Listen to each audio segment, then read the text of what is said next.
nós temos Orson Peter Carrara. É a primeira vez que ele vem visitar a nossa casa.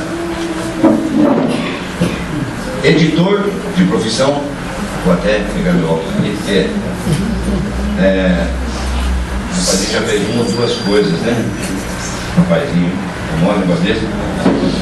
Editor de profissão, escritor e palestrante espírita desde muito cedo. Membro da USE Regional de Jaú. Já ministrou palestras em vários estados do Brasil. Faz parte da equipe do programa Transição, Rede TV, Canal 9. Autor de inúmeras obras, dentre elas Arena de Conflitos, Porque Adoecemos, Tensão Emocional, etc.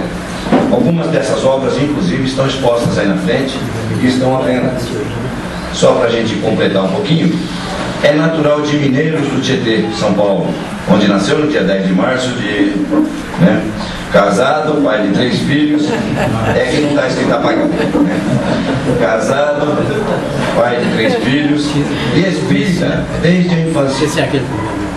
Dedica-se à divulgação das ideias espíritas por meio de palestras e artigos publicados em diversos periódicos e sites no Brasil e no exterior também. Bastante conhecido como escritor e palestrante, tem espalhado por onde passa o verbo entusiasta da confiança na vida e no estímulo pelo trabalho do bem. O estudo doutrinário e sua permanente ligação com inúmeras instituições espíritas formaram a motivação que o alimenta para divulgar o ensino do Espiritismo. Tem aqui, diz apenas 4, mas já fiquei sabendo que são 10, né? 10 livros publicados. E aqui diz apenas sobre Causa e Casa Espírita, com direitos autorais cedidos à casa editora, o Clarim, que é atualmente exportado. E os mais recentes, Espíritos. Quem são? Onde estão? O que fazem? Por que nos procuram? Médiuns. Quem são? Onde estão? Como agem? Por que possuem a faculdade mediúnica? Ontem e hoje com Kardec. Sempre atual. Este último em parceria com o Rogério Coelho. E, é claro, na minha mão eu tenho aqui Reencarnação e temos mais os outros que eu acabei de ler aí. Arena de Conflitos, Porque Adoecemos, Tensão Emocional, que estão à disposição. Ou já acabou? Só temos 2 exemplares lá. Tá? Gente, Orson Peter Carrara, por favor, fique à vontade.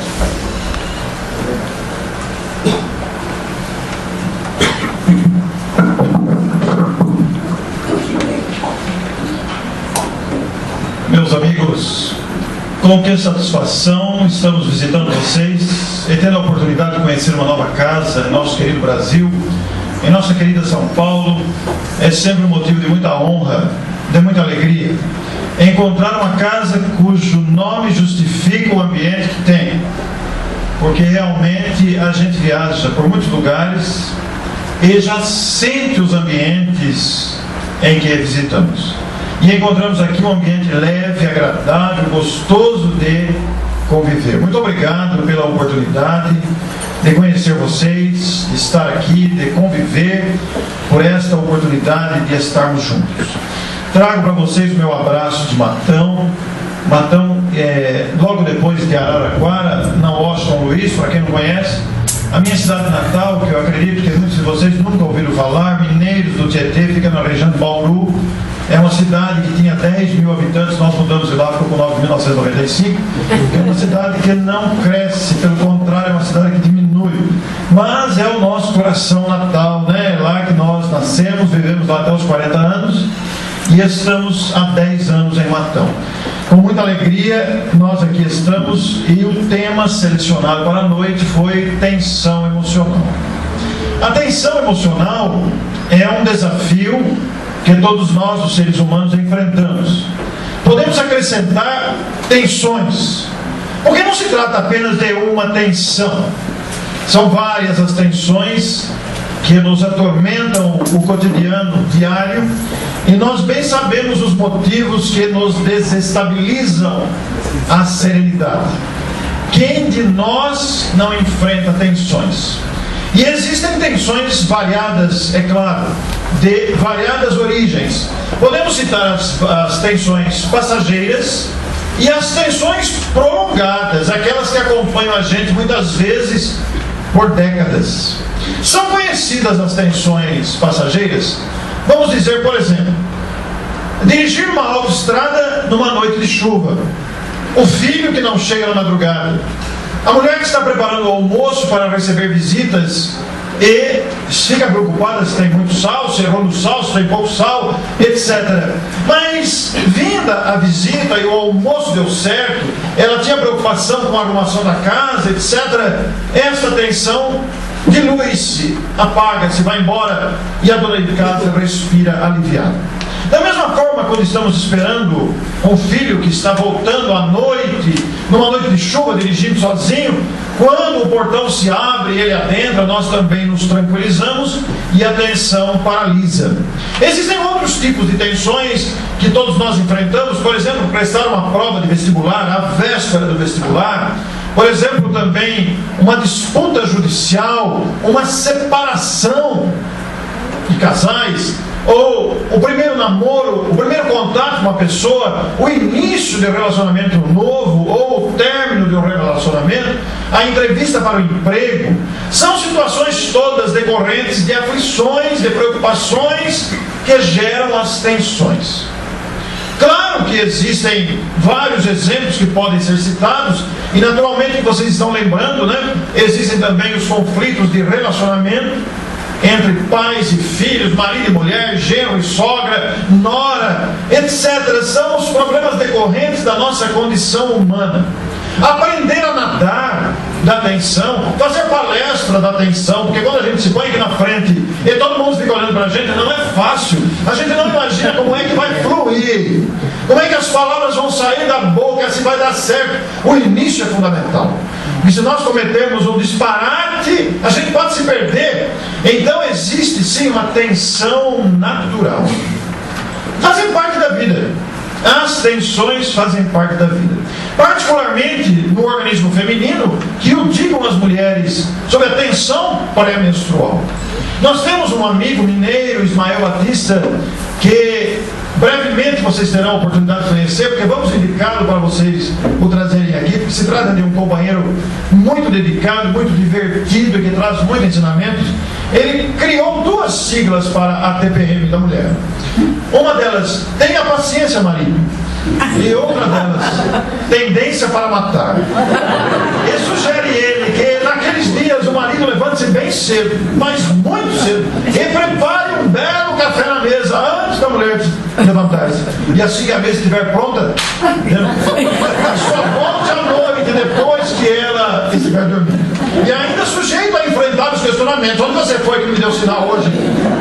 Mas, embora seja uma característica feminina, biológica do organismo feminino, a tensão pré-menstrual e a própria menstruação, os homens, por sua vez, não estão livres das tensões próprias da vida masculina. E todas essas questões nos fazem lembrar e nos direcionam o pensamento para a questão que mais nos interessa, que são os prejuízos das tensões emocionais. Imaginem vocês que não temos condições de imaginar, não estamos falando isso, mas não temos condições de imaginar as tensões vividas pelos nossos irmãos japoneses com a fúria da natureza. Lá, as vidas ceifadas, a destruição material, a surpresa do evento que destruiu tantas coisas e matou tanta gente. Não dá para imaginar as tensões vividas por eles. E o mais interessante é que essas tensões não se referem apenas ao plano material, porque se refletem na vida espiritual. Uma vez que os espíritos desencarnados nessas condições, muitos deles não conseguem perceber imediatamente o que aconteceu. Ficam apavorados com a morte, com a própria morte, com a perda dos parentes. Então também existem as tensões que se prolongam para o mundo espiritual. Imagine vocês que alguém que guarda vingança, que alguém que guarda apego às coisas materiais, alguém que guarda inveja, alguém que quer vingança e desencarna com esses sentimentos, permanecerá tenso com esses pensamentos. Daí a origem das obsessões. Porque espíritos que desencarnam com sentimentos e pensamentos negativos tendem a retornar na procura daquela sua pretensa ou suposta vítima. De forma que as tensões são situações que nós enfrentamos, fazem parte dessa bendita escola de aprendizados que é a vida humana. Porque é justamente através desses aprendizados contínuos, repassados muitas vezes em aflições, muitas vezes em desafios que nos tiram o sossego, nos tiram o sono, fazem com que a gente amadureça, fazem com que a gente aprenda a viver e passe a administrar os conflitos e as dificuldades com mais sabedoria. Porque notem, cada um de nós reage de uma forma. Algumas tensões, como sabem, geram dores musculares, dores nas costas. Muitos de nós têm a sensação que estão com peso de chumbo nos ombros. Muitos de nós desenvolvem diarreia, outros ficam sem apetite, outros perdem o sono. Particularmente lhes digo que quando estou muito aflito, muito preocupado com alguma coisa, começo a espirrar sem parar. São 10 a 20 espirros seguidos. Ou sai muitas aftas na boca. É uma reação orgânica às preocupações, às tensões. Lembrando aí o peso das emoções. Mas o grande problema não está nessas tensões das preocupações rotineiras. Por exemplo, agora, no mês de abril, temos que nos preocupar como leão. Uma coisa que eu detesto. Tem que fazer imposto de renda. Aquela preocupação, aquela coisa. É uma tensão própria. Mas, notem vocês, isso não é nada. O pior são as tensões que permanecem. As mágoas guardadas. O perdão que não damos. O medo que ficamos. A inibição com a timidez, o constrangimento, os relacionamentos difíceis podem gerar doenças de longo curso. Já se sabe que as mágoas guardadas podem ser causa de tumores cancerígenos. Então a grande questão está em equilibrarmos essas questões todas com a necessidade da serenidade, para não destruirmos a nós próprios, para não prejudicarmos a própria saúde. Eu queria pedir a vocês abrir um parênteses nesse ponto. Deixamos a tensão de lado por enquanto, voltaremos daqui a pouco. Eu queria lembrar a vocês a figura exponencial do Espírito Emmanuel, benfeitor da humanidade, responsável pelo mediunato de Francisco Cândido Xavier, o nosso Chico Xavier.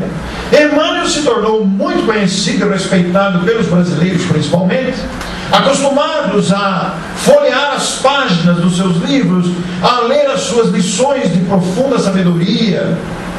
Emmanuel ficou conhecido pelos livros que produziu, por ser o orientador da mediunidade de Chico Xavier e pelas suas páginas lúcidas.